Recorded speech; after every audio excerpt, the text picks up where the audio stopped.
The 20th National Congress of the Communist Party of China received wide coverage from Kenyan media, who described it as a monumental occasion for China amid the Great March to modernity and greatness.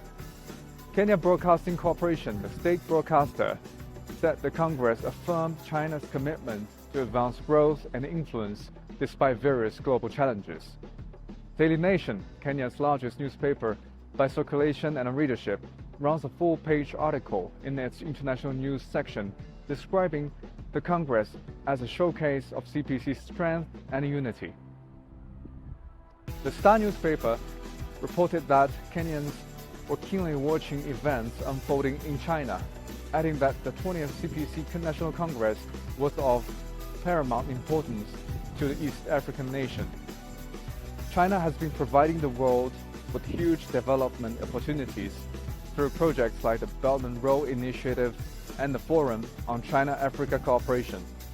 And according to local experts and scholars, at the moment when global development is facing various challenges, strengthening cooperation between Africa and China will be significant to the world.